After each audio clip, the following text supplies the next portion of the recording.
오늘은 에베소서의 네 번째 시간입니다. 제목이 여러분들 주보지와 조금 다른데요. 주님의 신부가 된 이방인이라는 제목으로 말씀을 증거합니다. 남자와 여자가 사는 방법이 조금 다른 것 같아요. 남자는 직업을 잘 선택해야 합니다. 남자는 성인이 되면 그 사람의 이름이 별로 중요하지 않은 것 같아요. 중요한 것은 그 사람이 무엇을 하는 사람이냐가 중요합니다. 그래서 직업이 중요한 거예요. 제가 예전에 테니스장에서 테니스를 이렇게 하다 보면 운동복을 입어가지고 저 사람의 직업이 뭔지가 가늠이 안 됩니다. 그런데 제일 먼저 모르는 사람에게 물어보는 저 사람 이름이 뭡니까? 이렇게 물어보지 않아요. 저 사람 직업이 뭡니까? 이렇게 물어봅니다. 남자들은 직업이 중요해요. 그리고 또 남자들은 직업에 관심이 많습니다. 그러나 여자는 다릅니다. 여자는 그 사람의 직업이 별로 중요하지 않은 것 같아요. 여자는 남자를 누구를 선택하는가가 중요합니다. 그래서 이 여자를 보면 여자들끼리 말합니다. 저 여자 이름이 뭐냐고 물어보는 사람 거의 없어요. 저 여자 뭐 하는 사람이냐? 이것도 거의 물어보지 않습니다. 사람들이 그것보다 더 중요하게 여기는 것은 저 여자 남편이 누구냐예요. 저 여자 남편이 누구냐? 그리고 저 여자 남편의 직업이 뭐냐? 이걸 물어봅니다. 이 여자는 남편의 직업이 중요한 것이고 어떤 남편이냐가 중요한 거예요. 그런 의미에서 여기에 나와 있는 모든 우리 성도님들, 특히 남자분들의 그 부인들은 감사해야 될 줄로 믿습니다. 하나님 앞에 이렇게 신실하게 믿음을 갖고 있는 남편을 만났으니 얼마나 행복한 것입니까? 아멘입니까?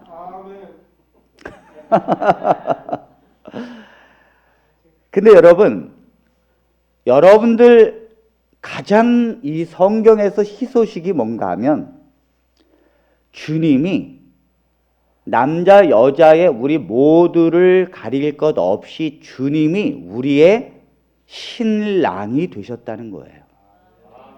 우리 모두는 주님의 신부라는 것입니다. 이것이 성경의 가장 큰 희소식이에요. 여러분 당당하게 우리는 행복합니다. 여러분들의 남편, 굳이 여자 남자를 떠나서 우리 모두의 남편이 누구입니까? 라고 누가 물으면 네, 저의 남편은 주님이십니다. 이것이 그 사람의 최고의 가치예요. 그 사람의 최고의 존재감의 위대함입니다. 모든 성도들은 아름답고 순결한 신부로서 그리스도와 함께 결혼한 신부라는 사실입니다. 고린도후서 11장 2절에 있는 말씀을 보겠습니다. 내가 하나님의 열심으로 너희를 위하여 열심을 내노니 내가 너희를 정결한 처녀로 한 남편인 그리스도께 드리려고 중매함이로다. 바울은 하나님의 백성인 우리를, 특히 고린도 교인들을 정결한 처녀로 하나님께 중매하고 싶다는 거예요. 그런데 여러분, 고린도 교회는 문제가 많습니다. 음행의 문제, 부도덕의 문제, 우상숭배의 문제, 분열의 문제, 사도 바울의 직분을 또 헐뜯는 문제. 그런데도 사도 바울은 정결한 처녀라는 거예요. 너희들은 정결한 처녀라는 거예요. 그리고 하나님께 중매한다는 것입니다. 하나님과 우리와의 관계를 신랑과 신부로 묘사하고 있습니다. 에베소서 5장 31절로 32절에 있는 말씀을 또 봅니다. 그러므로 사람이 부모를 떠나 그의 아내와 합하여 그 둘이 한 육체가 될지니 이 비밀이 크도다. 나는 그리스도와 교회에 대하여 말하노라. 네, 여기 사람이 부모를 떠나 그 아내와 합하여 그 둘이 한 육체가 된다는 것은 인간의 결혼 제도를 설명하는 것이 아니에요.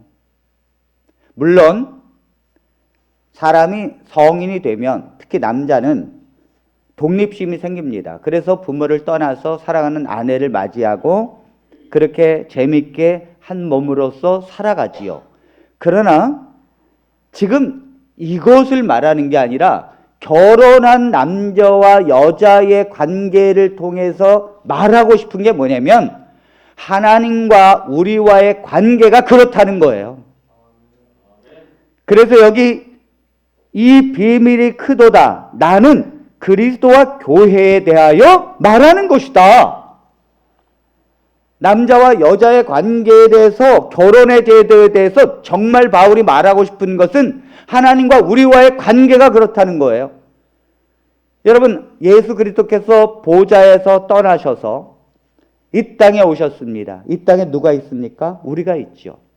우리가 있는 곳에 오셔서 우리를 사랑하셔서 우리를 신부 삼아 주셨다는 거예요. 그래서 우리와 한 몸이 되었다는 것입니다. 이것이 성경의 희소식입니다. 우리는 하나님을 신랑으로 모시는 가장 세상에서 위대하고 복이 많은 하나님의 아름다운 신부라는 거예요. 그것도 정결한 처녀로 순결한 신부라는 것입니다. 그러니까 이 비밀이 너무 크다는 거예요. 성경에서 가장 큰 비밀은 하나님께서 우리를 신부 삼아 주셨다는 것이죠. 여러분, 그런데 오늘 주신 말씀은 우리가 하나님의 신부로서 자격이 있어서 하나님 앞에 신부가 된 것이 아니라는 거예요. 여러분, 이 에베소 교회는 이방인으로 구성된 교회입니다. 이방인은 무엇입니까? 하나님이 없는, 하나님을 안 믿는 사람들, 하나님을 반대해서 가는 사람들, 그리고 이 사람들은 생명이 없는 사람들, 하나님과 연결되어 있지 않아서 죽어 있는 사람들, 이 사람이 바로 이방인입니다. 그런데 하나님께서는 이 이방인의 하나님께서 그들을 신부 삼아 주셨다는 것인데, 이방인의 상태가 어떤 상태인가 하면 에베소서 2장 1절, 우리 현대인의 성경을 보겠습니다. 여러분은 불순종과 죄 때문에 영적으로 죽었던 사람들입니다. 네, 세상에 태어나는 모든 사람들, 특히 그 이방인들은 영적으로 죽었던 사람들이라는 거예요. 불순종과 죄 가운데서 영적으로 죽었던 사람들, 이것이 우리의 신분입니다. 여러분, 살아있을 땐요, 이뻐요, 사람이. 혈색이 돌고 또 이렇게 잘게 씻고 단장을 하면 여자는 이쁘고 남자는 멋있습니다. 그런데 사람이 이렇게 죽잖아요. 죽으면요, 끔찍한 것이 사람이에요. 제가 죽은 지 일주일 된 저수지에 빠진 사람을 경찰이 건져내는 걸 봤어요. 야, 이 경찰차가 막 오고, 그 다음에 이 사건이 나는데 아마도 그 사람이 이렇게 빠져서 죽었는지 아니면 누가 죽여서 이렇게 빠뜨렸는지 모르지만 죽은 지 일주일 됐다 그러더라고요. 근데 사람이 나오는데 제가 또 궁금하지 않습니까? 그래 가까이서 정말 보는데 사람이요, 이게 일단은 퉁퉁 불어요. 그리고는 형체가 완전히 달라지고요. 사람이 혈색이 없는 가운데 사람을 보잖아요. 이건 정말, 제가 그걸 보고는 3일 동안 밥맛이 없었어요. 그러니까 여러분, 정말 사랑하는 아내, 사랑하는 남편이라 할지라도 지금은 정말 같이 너무너무 있고 싶어 하죠. 물론 그렇지 않은 분도 대다수겠지만은, 그러나 그렇게 좋아하는 사람이라 할지라도 죽으면요, 혼자 이 뒤에서, 옛날에 그 병풍 뒤에다 딱 혼자 놓잖아요, 시체를. 그럼 아무리 사랑하는 사람이라도요, 싸늘합니다. 정말 이게 죽은 사람이에요. 죽은 사람은 아무도 사랑하지 않아요. 죽은 사람은 영적 생명이 없는 것입니다. 죽은 사람은 끔찍한 것이 다입니다. 정말로 사랑할 수 없는 대상, 우리 모두가 하나님을 떠나 불순종한 상태에서 이 땅에 태어나는 모든 사람의 상태가 죽은 자였다는 거예요. 죽은 자, 사랑할 수 없는 상태, 하나님과 끊어져서 도저히 사랑할 수 없는 조건을 가지고 있는 자, 그게 바로 죽은 자, 우리 모두가 그런 사람이었다는 거예요. 자, 이런 영적으로 죽은 이방인들은 어떻게 세상을 살아갑니까? 에베소서 2장 2절입니다. 전에는 여러분이 세상의 악한 길을 따르고 하늘 아래 영역을 지배하고 있는 마귀에게 순종하며 살았습니다. 네, 우리가 예전에 어떻게 살았습니까? 악한 길을 따르고 하늘 아래 영역을 지배하고 있는 마귀에게 순종하며 살았습니다. 우리는 이방인입니다. 그것도 이방인의 변두리의 이방인이에요. 이제 하나님을 알기 시작한 것이 불과 얼마 전입니다. 2000년 전에 이 땅에 오셔서 우리의 죄를 속죄하시고 하나님 이 땅에 오신 것을 우리는 2000년이 되고 난 뒤에야 알았어요. 변방 중에 변방이었던 이방인이죠. 우리가 어떻게 살았습니까? 마귀를 쫓아 살았습니다. 여러분, 사단은요, 자기를 드러내지 않아요. 자기를 드러내면 신분이 탈로되지 않습니까? 그래서 사단은 자기를 드러내지 않습니다. 그래서 사람들은 사단은 자기의 분신을 만들어냅니다. 그래서 사람들은 누구를 섬겼는가 하면 뱃사람들은 용왕님을 섬겼고, 그 다음에 산에 다니는 사람들은 산신령을 섬기고, 지금도 사람들은 북어를 말린 것을 차에다가 갖고 다니고 집에다 걸어놓습니다. 사람들은 성황당을 믿고요, 큰 나무를 섬기고 있어요.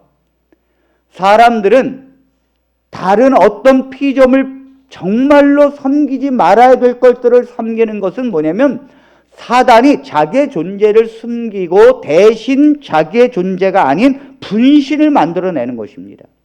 사람들은 세상에 자기의 각각의 어떤 우상을 섬기고 있지만 그 모든 건 다 사단을 섬기고 있는 것입니다. 자, 이렇게 사단의 영을 따르는 사람들은 사는 방법도 다릅니다. 어떻게 다릅니까? 육체의 욕심을 따라 살고요, 그 마음에 원하는 것을 따라서 삽니다. 우리 3절의 말씀을 보겠습니다. 전에는 우리도 다 그 가운데서 우리 육체의 욕심을 따라 지내며 육체와 마음에 원하는 것을 하여 다른 이들과 같이 본질상 진노의 자녀이었더니, 하나님의 영을 떠나서 죽은 자들은 마귀에게 순종하면서 살게 되고, 마귀에게 순종하면서 사는 사람들의 상태가 뭐냐면 자기의 육체의 욕심을 따라 살고 마음에 원하는 대로 삽니다. 여러분, 누가복음 15장에 보면 탕자의 이야기가 나옵니다. 그런데 이 탕자가 왜 탕자입니까? 아버지하고 있으면 자기 마음대로 못 살기 때문이에요. 이 아버지의 품이 사실은 너무 좋은데 그 좋은 게 재미가 없는 거예요. 그 아버지의 품이 너무도 평강이고 너무도 축복인데 그것이 불편한 거예요. 왜 불편합니까? 내 마음대로 못 살잖아요. 내 마음대로.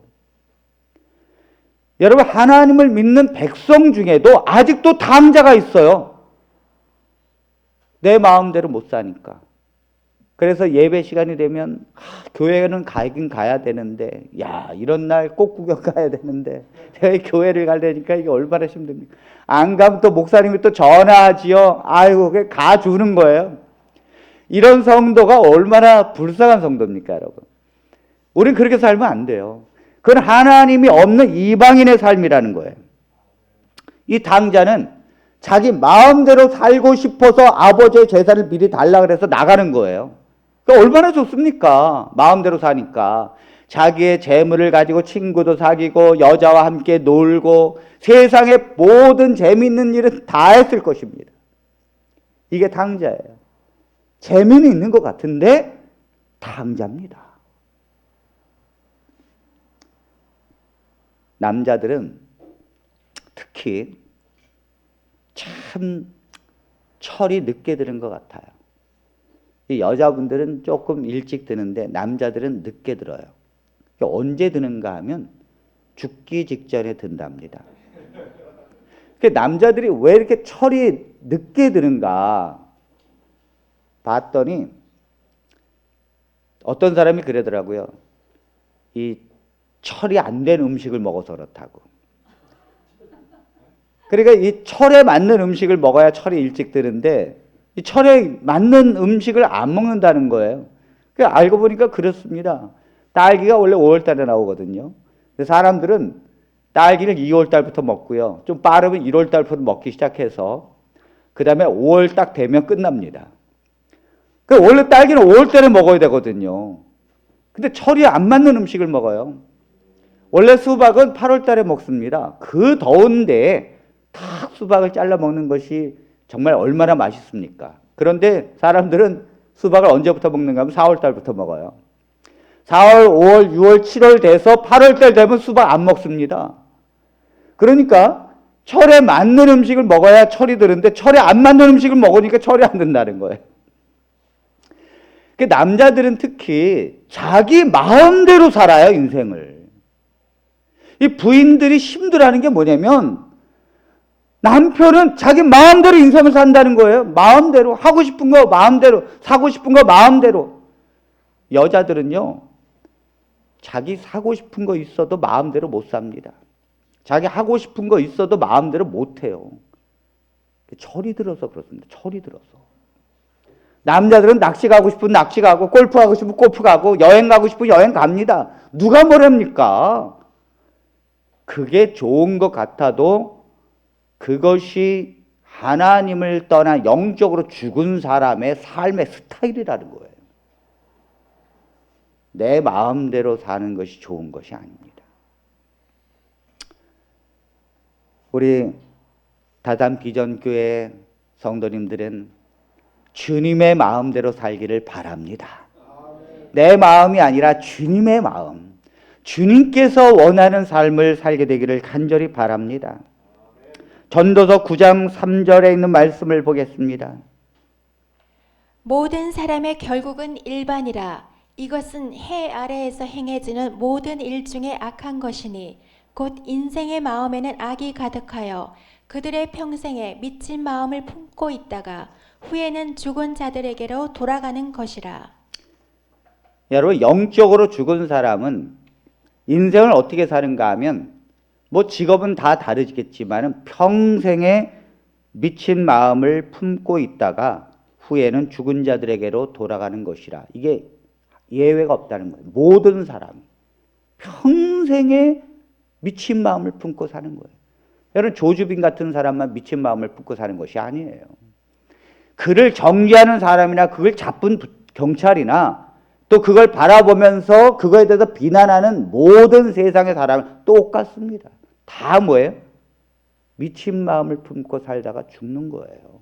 이게 인생이에요. 제가 예전에는 이렇게 연세 드신 분들이 오래 살고 싶어 하잖아요. 그러면 오래 사는 것이 축복입니다. 그랬어요. 요즘엔 그렇지 않아요. 요즘엔 그냥 일찍 돌아가시는 것도 괜찮습니다. 그럽니다. 왜냐면 제가 목회하면서 느낀 건데 사람이 오래 살잖아요. 그러면 죄밖에 더 늘어나는 게 없습니다. 연세가 드시면 우리가 생각하기에 이게 연세가 드시면 세상을 이렇게 초월할 것 같잖아요. 정말 욕심을 다 버리고 이제 다 내려놓을 것 같잖아요. 제가 목회하면서 느낀 건 절대 그렇지 않다는 거예요. 연세가 드시면 드실수록 욕심이 더 많아진다는 거예요. 교회 가서 음식을 먹잖아요. 그럼 할머니들은요, 그거 서로 갖고 가기 위해서 싸웁니다. 아니, 할머니들이 왜 욕심이 생기는지 모르겠어요. 그분들이 그래도 40, 50대는요, 그런 거, 그냥 갖고 가라고 그랬을 거예요. 그런데 연세가 드시니까요, 하나라도 빼앗기지 않기 위해서 욕심을 갖고 살더라니까요. 저는 연세가 드시면요, 마음이 태평양처럼 넓을 줄 알았어요. 그랬더니 연세가 드시니까 뱀댕이 속도 넓은 거예요. 정말 좁아지더라고요. 맨날 삐져요. 맨날 삐져요. 그 젊었을 때는 그런 건 그냥 대수롭지 않게 넘겼는데 연세가 드시니까 그런 것이 다 서운한 거예요. 서운한 거예요. 좁아지는 거예요, 마음이. 그러니 여러분 얼마나 많은 죄를 짓고 살겠어요. 마음적으로. 수도 없이 많은 죄를 짓고 사는 거예요. 저는 연세가 드시면요. 웬만한 사람을 다 용서할 줄 알았어요. 연세가 드시면요. 용서 자체가 안 됩니다. 이것을 보면 사람은 평생 미친 마음을 품다가 죽는 것입니다. 그러니까 코로나가 오잖아요. 오늘 성도님들은 굳이 그걸 뭐 살려고 노력할 필요 없어요. 그때가 주님이 주시는 축복의 기회다 생각하시고 감사함으로 세상을 떠나도 좋은 것입니다. 아멘입니까? 그게 성도예요. 더 살아야 뭡니까? 죄를 짓고 사는 것인데. 지금 하나님을 믿고 지금 하나님 앞에 은혜를 붙들고 사는 지금이 가장 좋은 때입니다, 여러분.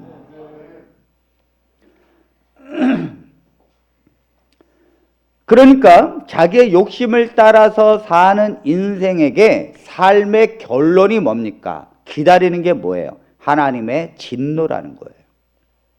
오늘 장로님께서 지옥에 관한 이제 기도를 해 주셨잖아요. 지옥이 없는 게 아닙니다.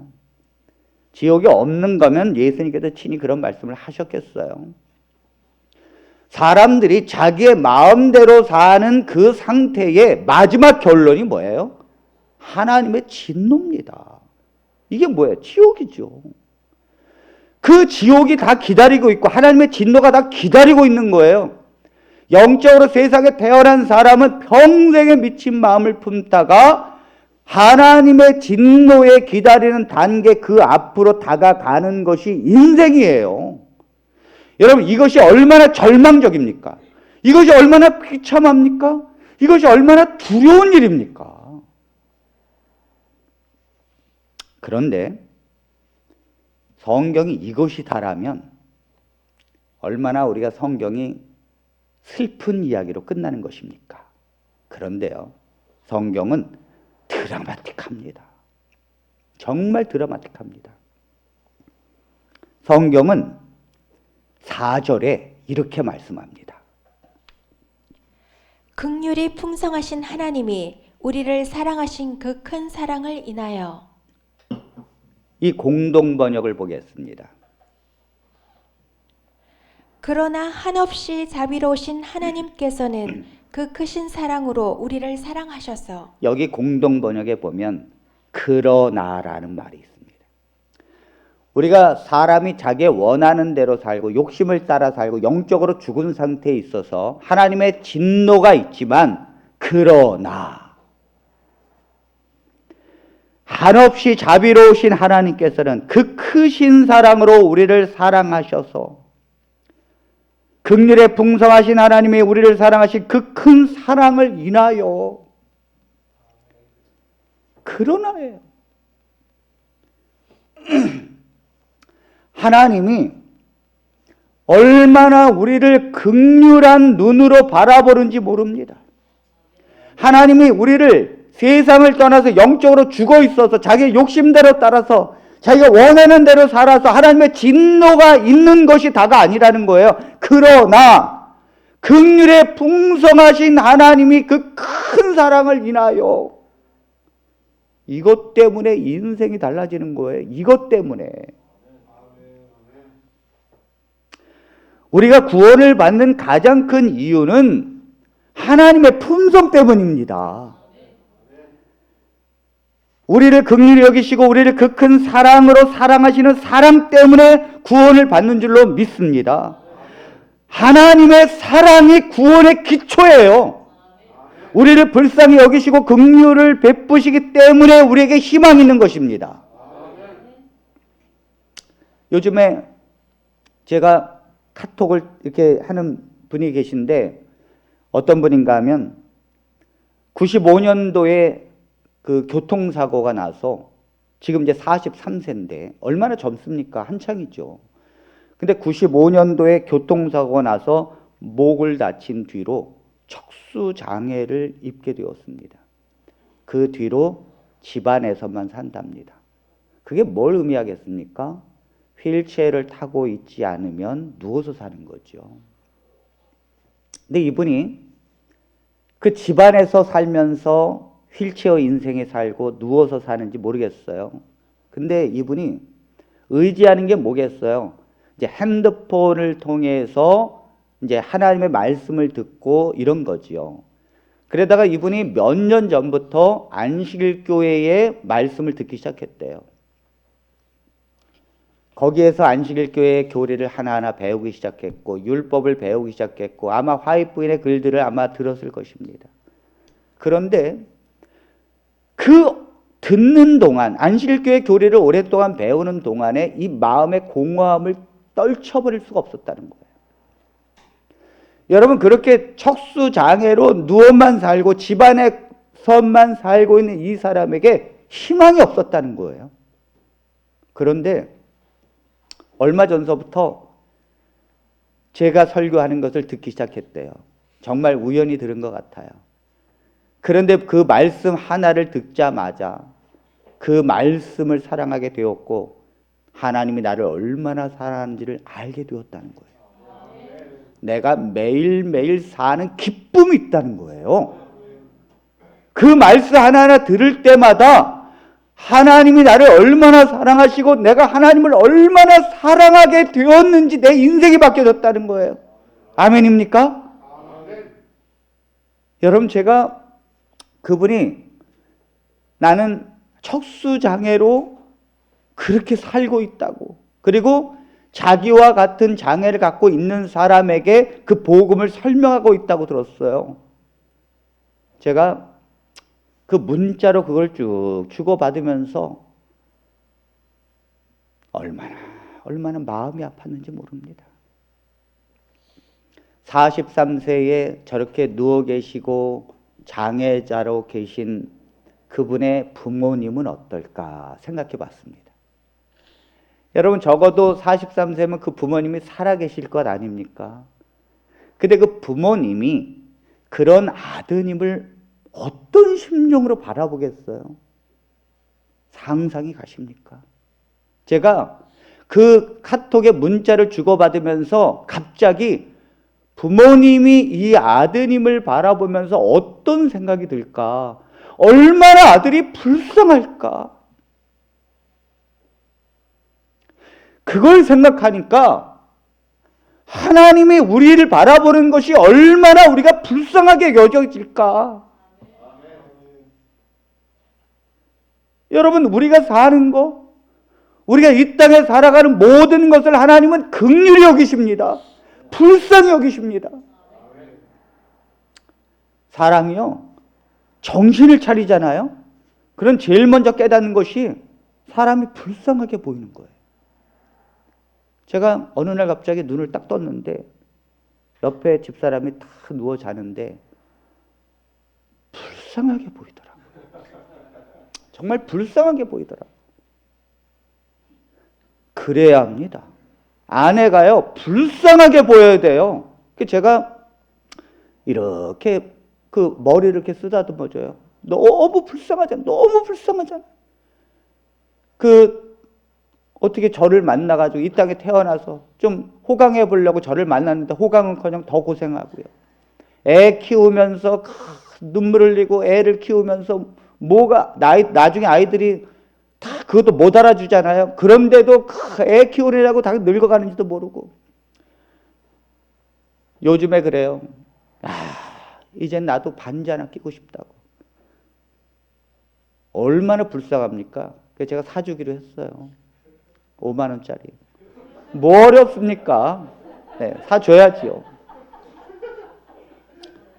불쌍하잖아요. 제가 아이들이 이렇게 이제 제가 제일 먼저 일어나거든요. 자꾸 이렇게 이제 50이 꺾어지니까 잠이 없어지더라고요. 그러니 우리 장로님들은 얼마나 정말 잠이 없겠습니까? 근데 제가 이렇게 일어나가지고 그 아이들 방에 들어가서 아이들을 보는데 예전에는요 이 아이들이 귀엽다 그랬어요. 아유, 어떻게 발도 이렇게 귀엽고 손도 귀엽고 아이고 귀엽다 그랬는데 요즘엔요 애들이 불쌍해요. 불쌍해요. 태어나가지고 얼마나 힘들게 살까? 얼마나 이 치열한 경쟁사회 속에서 이 아이들이 눈물을 흘리면서 살까? 얼마나 좌절하면서 인생을 살게 될까? 이 아이들도 결혼해서 얼마나 자녀가 속을 새길까? 얼마나 그럴 때마다 엄마 생각이 날까? 그런 인생을 통틀어서 생각해 보니까 애 앞에서 눈물이 나더라니까요. 육신의 아버지도 하물며 이 정도인데 하나님께서 우리를 바라보실 때 얼마나 긍휼히 여기시겠어요? 얼마나 가슴이 아프겠어요? 그것이 하나님이라는 거예요. 그것이. 여러분 힘들고 어려울 때마다 주님이 우리를 긍휼히 여기시는 심정으로 우리를 눈동자처럼 지키신다는 것을 바라보시게 되길 바랍니다. 주님이 계시기 때문에 희망이 있는 거예요. 그분은요 우리를 불쌍히 여기시는 것만이 아닙니다. 우리를 불쌍히 여기시는 마음만 갖고 있는 것이 아니에요. 불쌍히 여기기 때문에 그분이 할 수 있는 모든 걸 하셨어요. 빌립보서 2장 6절로 8절입니다. 그는 근본 하나님의 본체시나 하나님과 동등됨을 취할 것으로 여기지 아니하시고 오히려 자기를 비워 종의 형체를 가지사 사람들과 같이 되셨고 사람의 모양으로 나타나사 자기를 낮추시고 죽기까지 복종하셨으니 곧 십자가에 죽으심이라. 처음에는 하나님께서 우리를 사랑하셨습니다. 얼마나 사랑했습니까? 그 아담과 하와를 지어놓고 얼마나 사랑하셨겠습니까? 근데 죄에 거해서 죽은 자가 되니까 그때부터 하나님은 우리를 긍휼히 여기셨어요. 불쌍히 여기신 것입니다. 이것이 구원의 시작입니다. 그리고 구원의 과정은 그리스도께서 하늘 보좌를 버리시고 하나님의 본체를 떠나셔서 사람의 모양으로 오셔서 십자가에 죽으셨다는 거예요. 이것이 구원의 과정이에요. 자, 우리가 하는 것이 아니에요. 하나님이 우리를 긍휼히 여기신 것이 시작이고 하나님이 그 모든 본체를 버리시고 이 땅에 오셔서 고난을 맞으시고 십자가에 죽으신 것이 구원의 과정이고요. 그리고 그것을 믿는 자를 하나님께서 의롭다 하시면서 구원해 주시는 결론이 하나님이십니다. 그러니까 하나님께서 우리를 너무 사랑하시니까, 너무 긍휼히 여기시니까 우리가 받아야 할 진노, 우리가 평생에 미친 마음을 품다가 결국은 하나님의 진노를 피할 길이 없는 이 운명을 하나님이 십자가에서 죽으심으로, 착지질 맞으심으로, 주님이 고난을 당하심으로 대신 하나님의 진노를 맞으셨다는 거예요. 지금 개신교회는 고난주간입니다. 우리는 그런 걸 한 번도 해본 적이 없어요. 근데 고난주간, 그게 뭡니까? 이 4월은 하나님이 나를 위해서 대신 고난을 당하셨다는 것을 기억하며 살라는 거예요. 다른 거에 신경 쓰지 말고 먹고 사는 일 걱정하지 말고 하나님이 내가 받을 진노를 대신 진노를 받으시고 고난을 당하셨다는 거, 이거를 묵상하는 것이 4월이에요. 그래 모든 기독교인들은 4월이 되면 고난주간이라 그래서 웃지도 않아요. 하나님이 내 대신 고난을 받으신 걸 생각하면서 같이 슬퍼하고 같이 마음을 함께하는 것입니다. 1년 12달 이 주간들이 있어요.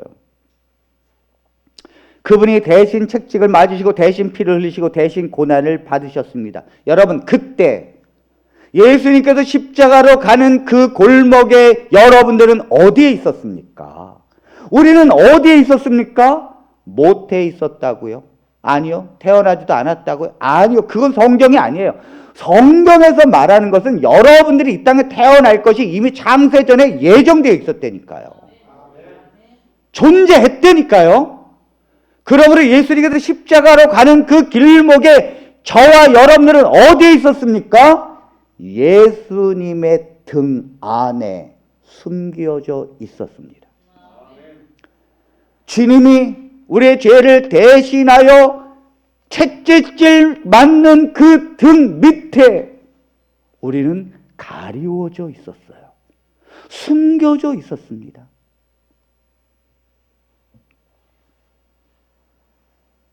사랑하는 성도 여러분, 주님이 하나님의 진노를 맞아서 그 죄값으로 채찍을 맞을 때 주님은 등으로 그것을 막으시고 우리를 가슴으로 품으셨습니다. 이것이 성경의 놀라운 비밀입니다. 로마서 5장 8절입니다. 우리가 아직 죄인 되었을 때에 그리스도께서 우리를 위하여 죽으심으로 하나님께서 우리에 대한 자기의 사랑을 확정하셨느니라.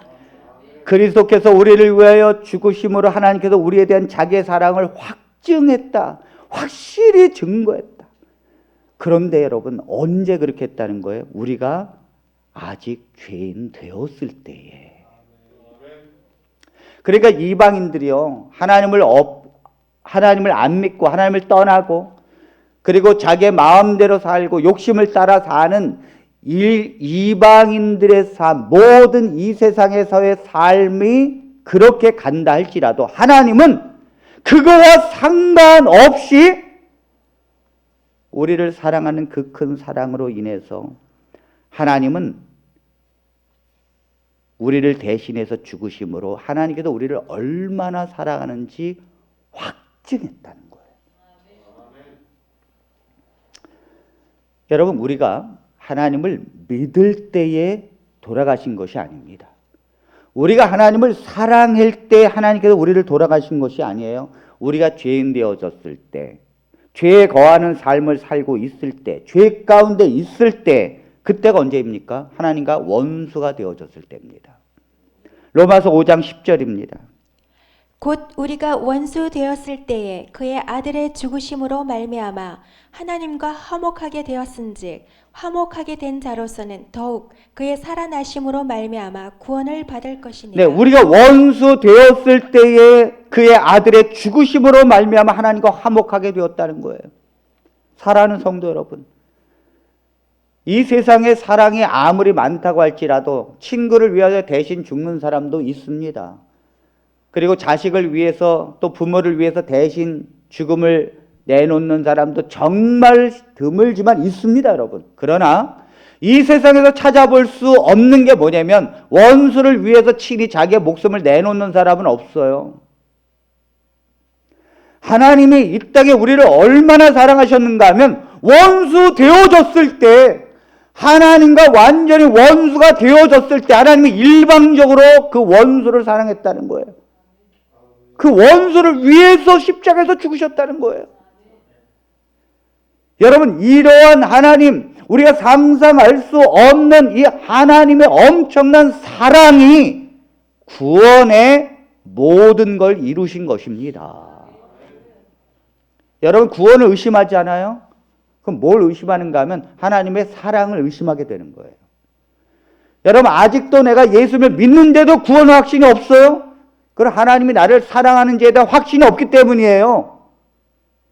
아직도 내가 내 품성과 또 내가 율법을 지킴으로 하나님 앞에 의롭다함을 얻을 1%를 가지고 있습니까? 그렇다면 아직도 하나님의 사랑은 1%가 부족하다는 생각을 하는 거예요.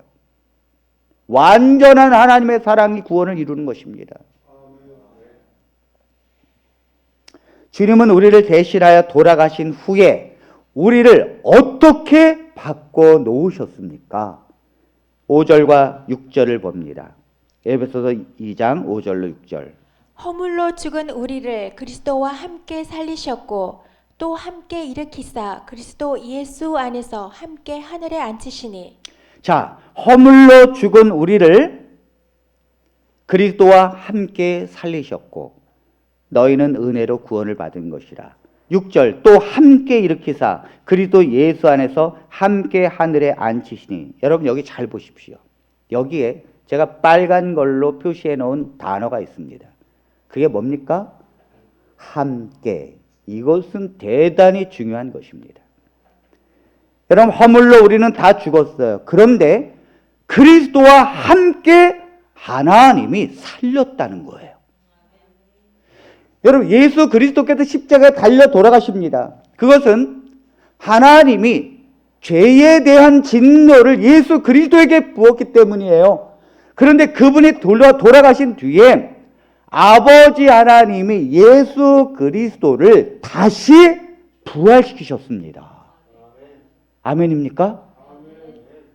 하나님이 예수 그리스도만 부활시킨 게 아니라 그때 그리스도 안에 있는 자를 함께 일으켰다는 거예요. 제가 여러분께 묻겠습니다. 여러분들은 언제 부활했습니까? 그리스도께서 부활하실 때입니다. 기독교인들이 복음을 잘 몰라요. 기독교인들이 복음을 모르기 때문에 이단에 빠지는 거예요. 내가 어떤 존재이고 내가 어떻게 구원을 받았고 어떻게 그리스도께서 나를 구원해 주셨는지에 대한 정확한 복음이 없어요. 그러니까 내가 구원자다, 내가 이긴 자다, 내가 이것을 발견했다, 나를 믿어야 된다, 우리 교단에 들어와야 된다, 여기에 다 속아 넘어가는 거예요. 여러분, 이단의 공통적 특징이 있습니다. 오직 예수가 아니라는 사실. 오직 예수가 아니에요. 율법이 예수를 대신하고요. 거기에 교주가 예수를 대신한다니까요. 예수가 없는 게 아니에요. 있는데 오직 예수가 아니라니까요. 여기 성경을 보십시오. 성경에 예수 그리스도께서 십자가에 달려 돌아가신 후에 아버지 하나님이 그분을 부활시키셨습니다. 그때 함께 하나님의 백성이 부활한 것입니다. 그리고 6절, 또 함께 일으키사. 그분을 여기 일으켰다는 것은요, 부활해서 일으키는 것이 아니라 인간으로 오신 예수 그리스도를 하나님 되게 하셨다는 얘기예요. 그 신분을 완전히 바꿔놨다는 거예요. 100% 인간으로 오신 예수 그리스도를 100% 하나님으로 일으켰다는 거예요. 근데 여러분, 예수 그리스도께서 100% 인간이 되셔서 부활 후에 100% 하나님이라는 사실, 이건 이해하는데 우리가 그렇게 됐다는 건 사람들이 몰라요. 아버지 하나님께서 예수 그리스도를 바꾸실 때 우리도 함께 바꿨다는 거예요. 아멘입니까? 그래서 여러분, 너희는 하나님의 예수 그리스도의 친구라 그러잖아요. 이게 뭡니까? 신분이 바뀌어진 거예요. 신분이. 그리고 예수 그리스도 예수 안에서 함께 하늘에 앉히시니. 자, 주님께서 하늘에 오르시고 어디에 앉으셨습니까? 하나님의 보좌 우편에 앉으셨습니다. 그래서 스데반이 순교하면서 고개를 들어보니까 하나님의 보좌 우편에서 예수 그리스도가 서신 것을 봤다고 했습니다. 예수님께서 하늘 보좌의 우편에 앉으셨다는 것은 우리가 아는데 우리가 거기에 앉아있다는 건 몰라요. 여러분들이 의자에 있는 게 아니라니까요. 그거는 영적으로 눈이 어두운 사람의 시각이고 말씀에 굳게 영적으로 열린 사람은 여러분들이 여기에 있는 게 아니라 하나님의 보좌 우편에 앉아 있다는 것을 알게 되는 것입니다. 아멘. 성경 그걸 얘기하는 거예요. 예수 그리스도가 변화되는 과정에 하나님의 백성이 함께 있다는 거예요. 놀라운 사실입니다. 여러분, 이걸 이해하게 되면 예수님이 부활할 때 우리도 함께 부활했고 그분이 하늘에 오르실 때 우리도 함께 하늘에 올랐으며 그분이 하나님의 보좌 우편에 앉으실 때 우리도 그 옆에 앉았다는 것이 이해가 되면 그때부터 성경이 풀어지기 시작하는 거예요. 다음 구절은요, 저절로 풀어집니다. 고린도후서 5장 17절. 그런즉 누구든지 그리스도 안에 있으면 새로운 피조물이라. 이전 것은 지나갔으니 보라 새 것이 되었도다. 여러분들은 그리스도 안에 있다는 거예요. 그러므로 새로운 피조물이라는 거예요. 아멘입니까? 새로운 피조물이라니까요. 누가 여러분들을 죄덩어리라고 말합니까? 그리스도 안에 있으면 정죄할 수 없나니. 예수 그리스도 안에 있는데 아무도 정죄하지 못하는데 왜 구원을 못 받습니까, 여러분?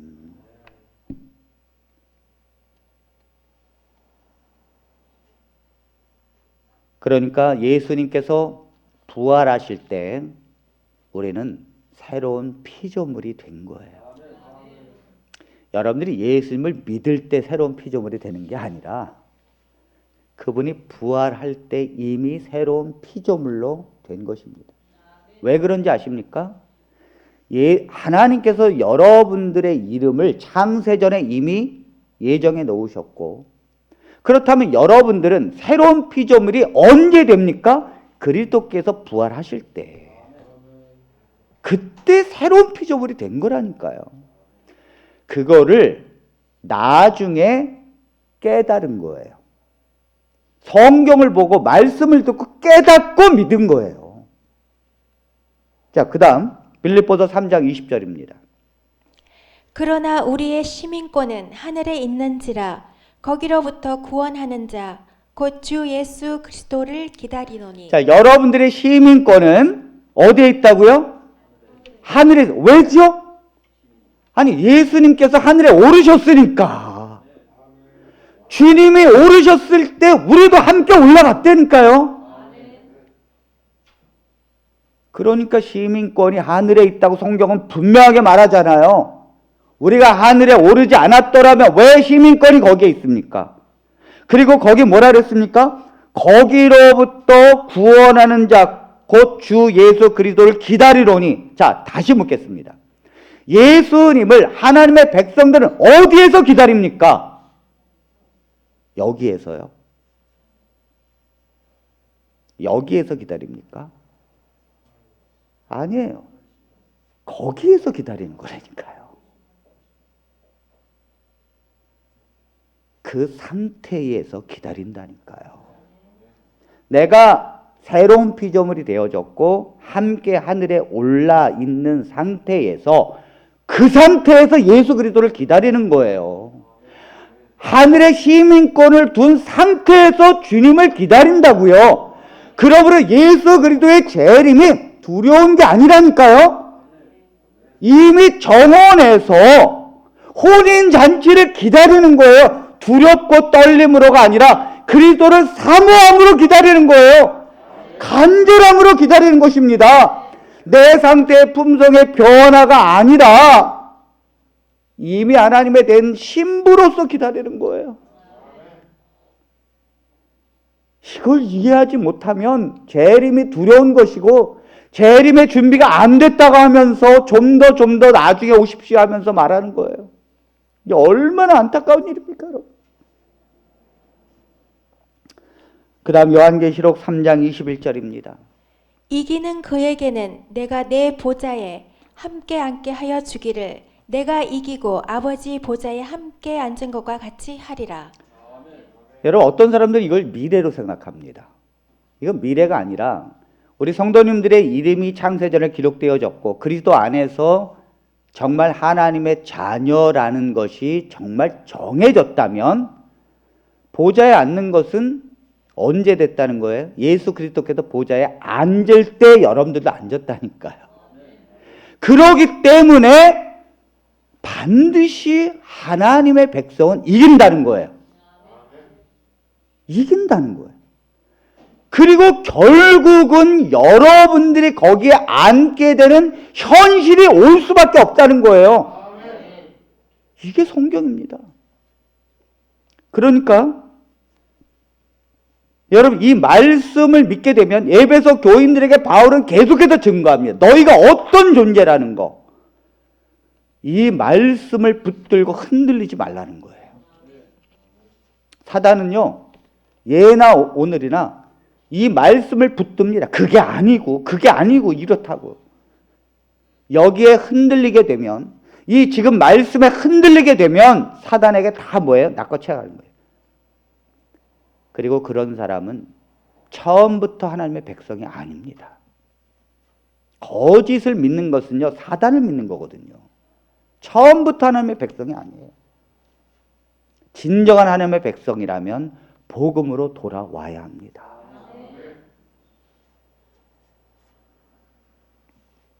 그러므로 에베소서 2장 8절 9절이 이제는 이해가 될 것입니다. 너희는 그 은혜에 의하여 믿음으로 말미암아 구원을 받았으니 이것은 너희에게서 난 것이 아니요 하나님의 선물이라. 행위에서 난 것이 아니니 이는 누구든지 자랑하지 못하게 함이라. 아멘. 그렇죠. 너희는 그 은혜에 의하여 믿음으로 말미암아 구원을 받은 것입니다. 이것이 너희에게서 난 것이 아니요. 이게 무슨 말입니까? 우리가 믿었기 때문에, 우리가 선한 일을 했기 때문에, 우리가 율법을 지켰기 때문에 구원을 받는 것이 아니라는 거예요. 전적으로 구원은 하나님에 의해서 내려지는 거예요. 하나님의 구원을 시작하신 것이고요. 하나님의 구원의 과정을 이루신 것이고요. 하나님의 구원의 결과를 주시는 거예요. 하나님이 주신 것입니다.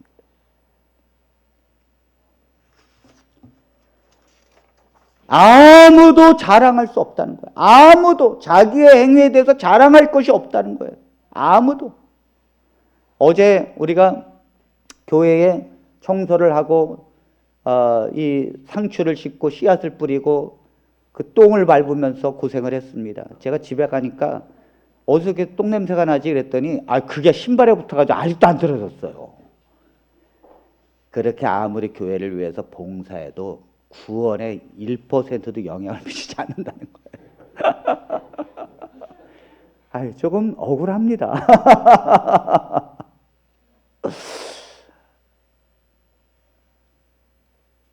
바울은요, 지금 이걸 깨달은 거예요. 이걸 깨달으니까 자랑할 것이 십자가에 못 박힌 것 외에는 아무것도 알지 않기로 작정을 해버렸어요. 고린도전서 2장 2절에 있는 말씀입니다. 이게 당연한 거죠. 내가 너희 중에서 예수 그리스도와 그가 십자가에 못 박히신 것 외에는 아무것도 알지 아니하기로 작정하였음이라. 작정하시기를 바랍니다. 십자가에 못 박힌 것 외에는 아무것도 알지 아니하기로. 왜입니까? 여러분, 이 십자가의 복음이 예수 그리스도께서 십자가에 달려서 돌아가셨다는 이 엄청난 복음이요, 우리가 평생을 알아도 다 알지 못하는 거, 그 나머지 거, 우리가 이 세상의 것들은요, 알면 알수록 세상에 빠지게 되어 있고, 알면 알수록 그리스도의 십자가는 낮아지게 되어 있어요. 갈라디아서 6장 14절입니다. 그러나 내게는 우리 주 예수 그리스도의 십자가 외에 결코 자랑할 것이 없으니. 사랑하는 성도 여러분, 여러분들은 무엇을 자랑하시면서 사십니까? 또 여러분들은 무엇을 해 놓았을 때 평강을 얻으십니까? 정말 이 복음을 깨닫고 하나님의 자녀가 된 백성이라면 내가 어떻게 사는 것이 하나님의 자랑일까? 내가 어떻게 사는 것이 하나님의 기쁨일까? 십자가 외에는 자랑할 것이 없는 삶입니다. 나는 자랑할 것이 없어. 난 자랑할 것이 없어. 정말 내가 자랑할 것은 예수 그리스도께서 나같이 부족한 영적으로 죽은 자를 사랑하셔서 대신 하나님의 진노를 받으시고 나를 구원해 내셨다는 거, 이거 외에는 자랑할 것이 없는 거, 이게 그리스도인의 자랑이에요. 여러분들이 교회에 오잖아요. 그리고 차를 마시잖아요. 밥을 먹잖아요. 여러분들의 자랑이 뭡니까? 여러분들의 대화의 주제가 뭡니까? 여러분들이 정말 하고 싶은 말이 뭡니까? 그리스도예요. 그리스도의 십자가라고. 저희 교회는 이제 이 진용신 목사님 이제 8, 9, 10 우리가 이 복음을 더 구체적으로 아마 깨닫는 시간이 될 것입니다. 다 오셔요. 저녁 집회. 제가 그랬어요. 저기 멀리 2시간 넘어 있는 집사님한테도 딱 5시에 문 닫고 오라 그랬어요. 왜? 이 복음이 분명하고 구원을 이루신 것이 분명한데 왜 자꾸 믿음이 없습니까? 그래서 이거 외에 이것을 붙잡을 때 인생이 달라지고요. 이걸 붙잡을 때 하나님이 덤으로 세상에 축복을 주시는 것입니다. 이걸 거꾸로 살면 안 됩니다. 거꾸로 살면 안 돼요. 십자가의 복음 그것이 액세서리가 되면 안 되고 예수님을 믿는 믿음이 뒤로 가면 안 됩니다. 하나님의 백성은 이것이 첫째고 나머지는 덤으로 사는 거예요. 그러므로 우리 8, 9, 10 우리 수요일날, 목요일날, 금요일날 우리가 이 말씀을 증거할 때 우리 성도님들이 더 큰 은혜를 받기를 바랍니다. 그리고 우리가 한 주간을 지내잖아요. 여러분 정말 하나님의 말씀이 여러분들을 변화시키십니다. 이 말씀을 붙들면요 성령이 그 심령을 움직이기 시작한다고요. 그래서요 내 남편, 내 가족, 내 아내가 너무너무 사랑스럽고 내가 만나는 사람마다 다 사랑스러워요. 무엇이 당신을 이렇게 바꾸었습니까? 그리스도의 십자가입니다. 그리스도의 십자가가 우리의 모든 것이 되어지기를 바랍니다. 한 주일 우리 성도님들의 입술에서 흘러나오는 자랑이 있다면 주님의 사랑입니다. 영적으로 죽은 나를 주님의 신부로 삼아주신 것을 자랑하면서 일주일을 보내게 되기를 간절히 바랍니다.